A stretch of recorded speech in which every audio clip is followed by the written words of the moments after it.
While the Gravel War was the focal point of the Team Fortress story, other characters existed in the background that had just as much of an impact. One such character was an entity of incredible power, driven by a deep-seated need for vengeance against those who had wronged him. However, his plans often failed due to his own shortcomings. From the moors of Scotland to the Badlands, this person travelled across the world, but bad luck often came their way. Who was this ancient magician? What connection did he have to Jane the Soldier, Tavish the Demoman, and the legendary Welsh singer Tom Jones? And how does his story end? In this video, we explore the lore and story behind Merasmus the Ancient Magician of eldritch terror in Team Fortress. The early years of Merasmus are shrouded in mystery, just like many aspects of the Team Fortress timeline. On one occasion, Merasmus claimed to have been born before time, that he was the dark larvae of the ancient putrid ones. If this story was true, he would have gained his powers from his creation. In another story, he claimed that he was 6,000 years old. This would have placed his birth around the time of the earliest known civilization, the Sumerian civilization. This story appeared to be more likely as he mentioned the Sumerians and their customs later in life. Despite which story was correct, it was what happened during his life that mattered. Thousands of years later, Merasmus had relocated to the Scottish moors. He lived in a grand castle of eldritch horrors. His library was huge and full of tomes of ancient knowledge. Although he did not like visitors, his castle was big and he could not clean it himself. So he often sought out help from the local villagers to clean it for him. The issue he had was that when he managed to hire someone, they explored parts of the castle or opened up tomes that they were not meant to. As a result, they died tragic deaths and their bodies created more mess for another cleaner to deal with. On one All Hallows Eve, Merasmus placed a sign outside of his castle for help. This time, the sign attracted the attention of a young Tavish Finnegan DeGroot. He was only a child of 7 years old, but his mother had requested he find work. Halloween was the perfect opportunity to take on a job from the ghosts, but he did not find any. He had only seen the sign outside of a castle. As Tavish knocked on the door of Merasmus's eldritch castle of dark magic, the magician opened the door and was disappointed to see a child. This was not a pancake house, he argued, but Tavish explained that he was actually there to help. Despite the boy's age, Merasmus allowed the child to enter and he explained what the job was: to clean his library and remove all of the corpse dust that had collected over all of these years. If he did a good job, then he would be paid a shiny nickel. To avoid the issue he had had with the previous applicants, Merasmus warned the boy. This place was full of ancient artifacts and tomes that may intrigue him.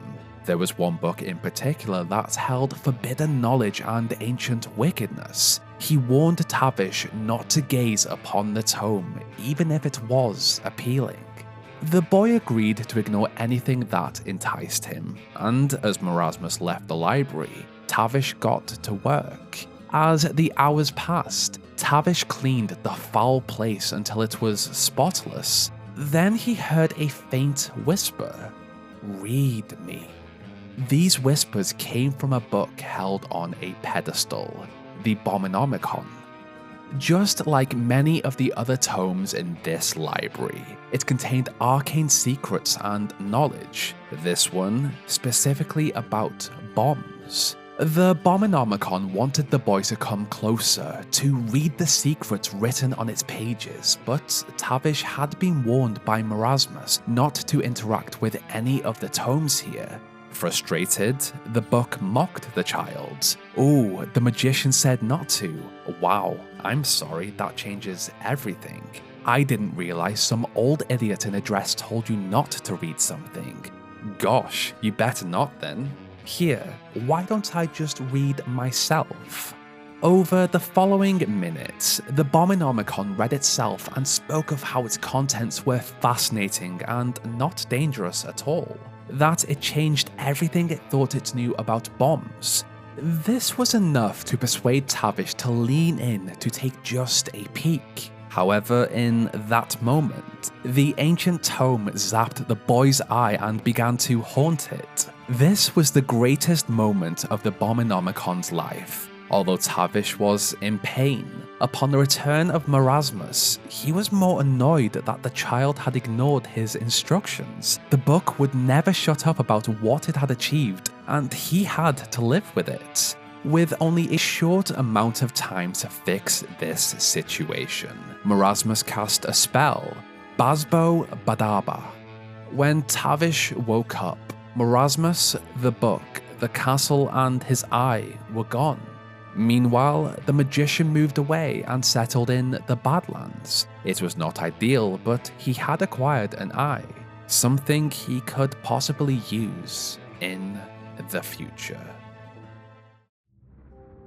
Decades later, Merasmus allowed someone into his castle of eldritch horror, Jane the Soldier. He was a member of a small group of mercenaries who fought in the Gravel War that plagued the population of the Badlands. While at first, it was amazing to have a roommate to speak with and possibly share in the cost of running a castle, the Soldier was frustrating to live with. Not only did he use the kitchen as a bathroom, but he also consumed Merasmus's "kill me, come back stronger" pills. Even when confronted, the Soldier explained that he thought they were the magician's heart medication pills. He did not think he actually needed them. This put a lot of strain on their living arrangement. As Halloween arrived, at a party, Tavish the Demoman told the tale of how he had lost his eye as a child to the wicked magician Merasmus, of how some say his eye can still be spotted stalking the moors. As a friend of Demoman, Soldier overheard this story and told him that Merasmus was his roommate, a roommate who did not do the dishes, who was also in the other room. Merasmus called Soldier a liar, that the dishes were Jane's, not his. Although he had not been invited to this party, the magician complained about the food on offer. Celery sticks and hummus. What fool cursed this party with a vegetarian platter? Soldier was so frustrated with Merasmus, his constant complaints and cheapness. He had also not invited his roommate to this party. The magician warned Soldier not to anger him. He was a being of immense power. He did not need an invite. He invited himself.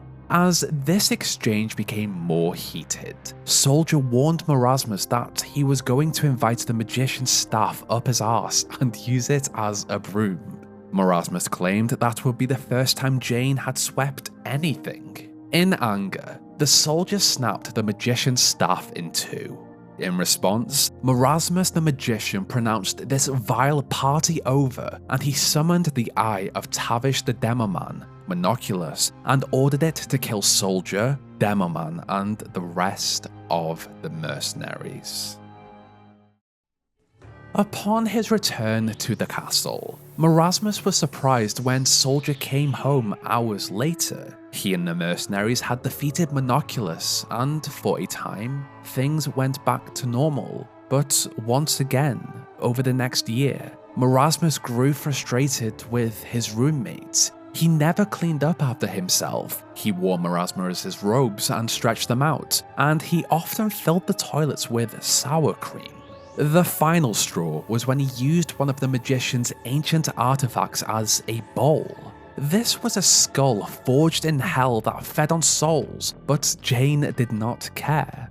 Having had enough, Merasmus kicked out the Soldier. He even attempted to sell him as a familiar for other wizards in the Two-Fort Reader. The familiar was looking for his forever home, was not house-trained, and would be a great addition for wizards who were just starting out.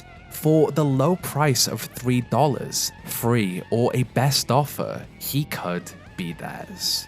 With the soldier problem dealt with, Merasmus prepared for and left for the 1156th WizardCon in Minnesota, in which he had been asked to be a guest speaker. His topic was about living with a non-wizard. After a successful and relaxing 3-day trip to WizardCon, Merasmus returned home from the airport with his merch and trinkets. Upon his arrival at the castle of Eldritch Horrors, the taxi driver told him his fare was $16.50.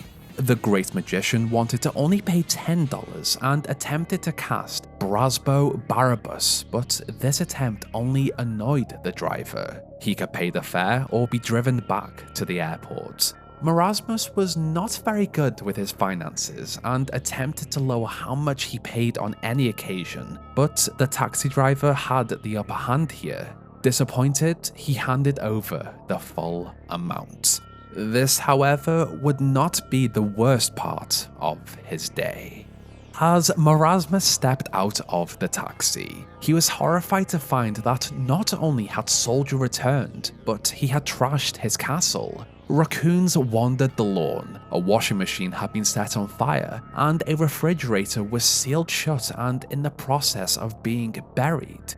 There was something in there Soldier did not want Merasmus to see. He asked this nuisance what he was doing here. He had been kicked out, but he had returned. Soldier explained that the whole being kicked out thing had made it harder to break in. None of this was his fault. The raccoons had sniffed out the sour cream he had hidden around the castle and it had spoiled. With every passing second, Merasmus grew enraged. He argued that the reason sour cream was stored in the refrigerator was so that it did not spoil. Soldier argued that he was not going to dig up the refrigerator every time he wanted sour cream. That would be silly. All around them, raccoons scampered across the lawn. Several of them even bit into the Abominomicon. In this chaos, an employee of the city approached the castle. She had been sent to talk with the owner of the property about the raccoon infestation. Merasmus assured her that every raccoon would be destroyed within an hour, but this was not what she had been sent for. His castle of Eldritch Horror had become home to every raccoon in the greater Badlands area. Because of this, the city had decided to annex it in order to transform it into a raccoon sanctuary. He was told that if he did have any complaints, he could take it up with the park ranger, who happened to be Soldier. As a result of Soldier's recklessness and stupidity, Merasmus had been kicked out of his own castle. To make this worse, as the park ranger, he was also given ownership of the land. After an allegation of scaring the ostriches, Merasmus was even fined. The magician had only wanted to live in peace without the curse that was Jane the Soldier, and in his rage, he let them know exactly who he was as his spirit emerged from his body. How dare they attempt to bully him like he was a cheap parlor magician? He was born before time. Dark larvae of the putrid ancient ones, he was the scream on the lips of children, the curse born on the breath of the dead, the mouth of the beast, the wrath of darkness, the unclean thing. Then he looked down at his body. It was on fire. Soldier had set it ablaze. Throughout their time together, Jane had learned to almost phase out Merasmus when he began a speech. He only noticed the magician when he stopped talking. Because of this, he thought Merasmus had died and decided it was best to burn the corpse. This was the final straw, and Merasmus told Jane he was going to actually kill him this time. The issue, however, was that Soldier had taken his Kill Me Come Back Stronger pills a year before. So, Merasmus went with a second option, to kill everyone Jane cared about. As the evening arrived on another Halloween night, Merasmus waged war against Soldier and his mercenary team. In his spectral form, and with the help of the Bombonomicon, the magician attempted to kill them all with waves of bombs as they traversed the Ghost Fort and Ghost Town. Unfortunately, even with his immense power, the team came together and defeated him. After his defeat, Merasmus came back stronger than ever. He then moved away from the dangers that came with an interaction with the curse that was Jane the Soldier and his mercenary friends. It had been 2 years since he had lost his castle, and he had begun a new project, the Carnival of Carnage. He wanted something evil and honoured his roots of the ancient Sumerians. As the first to have created the carnival, they had eaten human heads instead of cotton candy. They had spinning altars instead of spinning teacups, and on these altars, they had performed ritual sacrifice to the evil circus god Bonzo, a god he had sought to appease his whole life. To make this the best carnival, he had brought in a Merasmus fortune teller machine, bumper cars, and he had borrowed 12,000 from the Japanese mafia to purchase the world's largest strongman machine, a machine too big for anyone to use. In standard Merasmus fashion, there was a problem. He could not get the carnival to work. He had created a pentagram, burned 1,000 scented candles, and even anointed the Bonzo statue with the blood of a virgin. He was proud that he had used his own blood for this occasion. It turned out that he had forgotten to build this place on an ancient burial ground. So, to activate the Carnival of Carnage, Steve from Peterson's Evil Circus Installation and Repair told him that he just had to get a ton of people to die here. While Steve believed it was a lost cause, Merasmus knew exactly where he could find a bunch of idiots who were willing to kill a whole lot of people real fast for free. The mercenaries. On this Halloween, he invited them to his Carnival of Carnage to play on the bumper cars, collect ducks, kill, and cast deadly spells so that he could increase the units of evil per square foot on his land. 1 year later, Merasmus made the mistake of borrowing a large amount of money from the Russian mafia to purchase an eldritch idol of ancient evil that hungered for souls. In order to pay them back in some way, he needed souls for the idol. However, he struggled to find anyone willing to part with theirs. On this Halloween night, the mercenaries hosted a party, just like they did every year. This time, they played Gargoyles and Gravel. Merasmus knew where they would be, and he hoped he could trick them into parting with their souls. Accompanied by the Russian mafia, he knocked on the door, but they ignored him. The group knew that every Halloween, he either attempted to kill them or steal their souls, so he pretended to be a pizza delivery man. As the more trusting of the group, Soldier opened the mail slot to receive a piece of pizza, only to see Merasmus, in which he slammed it shut. Spy guessed that based on their previous interactions with the magician, he would probably attempt to drive them out to some magic graveyard or haunted castle so that they would kill each other because he was in debt to another international criminal organization because he had purchased another idiotic artifact and needed them to fill it with their souls or blood. Amazed by how accurate Spy was, Merasmus confirmed this theory was correct and asked that they just look through the mail slot one more time. Spy humoured him and looked through, and the magician gave this moment his best shot. He called them fools, that if the lambs would not come to the slaughter, then he would bring the slaughter to the lambs. This Halloween would be a grim cavalcade of the past. They would be able to kill their enemies, kill their past selves, and be killed by his past self. Either way, he would claim every soul. Yet, Spy did not care and closed the slot again. As the Russian mafia grew impatient, they decided it would be best to kill Merasmus. He would not be able to pay back his debt, so he had to die. Inside, Heavy saw the monsters outside he could kill. This was fun for him, so he accepted the magician's offer. In doing so, this action saved Merasmus's life. Over this evening, Merasmus summoned the trials of Halloween's past and claimed the souls for his idol.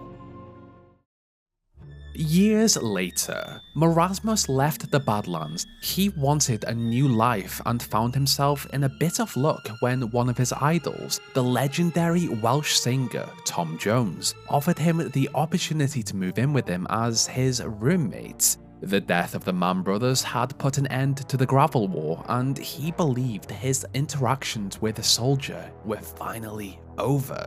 However, Soldier had also moved after he had lost the castle because he could not afford to pay for it anymore without his job.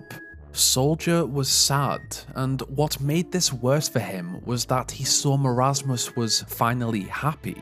He had a home and a roommate he liked. To earn money, Soldier had taken on the role of a tour guide of celebrities' homes. On one of these tours, he guided his group through where Dick Van Dyke had held his guts in his hands after taking a musket shot in the stomach, these submerged logs that he had killed and buried the Beatles, and finally, the home of Tom Jones. To give his followers a better view, he broke into Tom's house. With an opportunity to make Merasmus's life miserable, Jane the Soldier snapped Tom's neck. As Merasmus walked down the stairs, he thought the sound of the crack of Tom's neck was popcorn. He was confused as he had already made some for them. To his horror, he looked down at the body of Tom as Soldier walked through his home. After he called the police, he asked Soldier why he had done this, and Jane explained that he basically did not like seeing him happy. Merasmus was completely defeated. In his 6,000 years of life, agreeing to be Soldier's roommate was his only regret. The arrival of the police put Merasmus at ease, but unknown to him, this officer was not an officer. It was Miss Pauling, a sort of overseer of the mercenaries who wanted to put the group back together.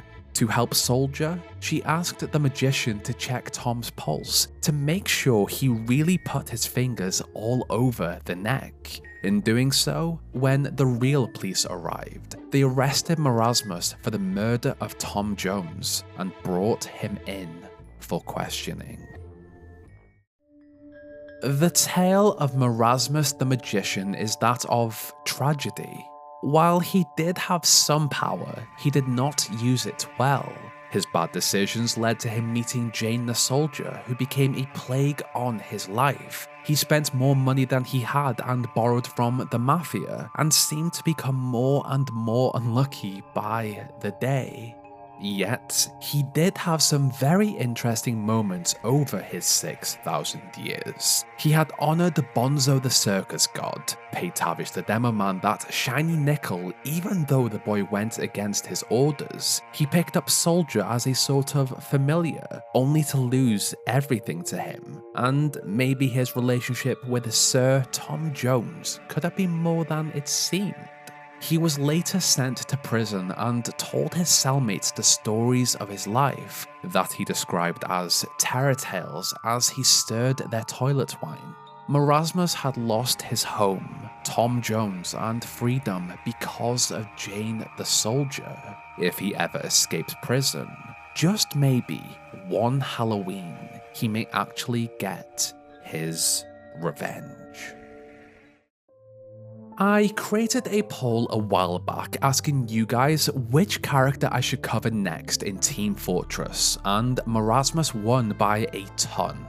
He is such an interesting and, in my opinion, underappreciated part of the Team Fortress lore. His constant failures and abuse at the hands of Soldier really made me feel bad for him. What I did love about his story arc was the introduction of Tom Jones. As a Welsh person, it was nice to see some representation there. In the confirmed next Team Fortress comic, I really hope we get to see Merasmus. I hate the idea that he just stays in prison. Maybe he can help fight against whatever the administrator has planned. Maybe he and Soldier can finally just get along. Or maybe I am just being hopeful. I am still working on a huge timeline in the background. It is looking to be around 4 hours in length. I thought I would have it posted weeks ago, but it just keeps getting bigger. I'm hoping it will be the next video I post. On the plus side, I am almost at 2 sextillion cookies a second on Cookie Clicker. It's great to have on in the background. That was everything I wanted to say really. If you enjoyed this video, then I would love you to subscribe to the channel, like the video if you liked it, dislike it if you did not, and let me know your thoughts in the comments section below. Finally, I would like to thank my gold tier patrons and channel members: Jonas, Lewis, Queen Arby, Fluffy the Dragon, Chicken Guy 791, Ruben Mendoza, Duke, Toadnut, Oren X, Azu, Karatana, AJ, Verona, Comfy, BG Games, Apravis, Arnis, Blades of Glory, Cole Sherman, Yali Rodriguez, Nabar, 501st Clone Boy, Drakey Phoenix, Logan Scott, Tamarin, Average Soul, and Gordon Freeman. What did you think of Merasmus? Did you feel bad for him? And what would you like me to cover next? Please let me know in the comments below. This is where our story ends. Check back soon for a new one.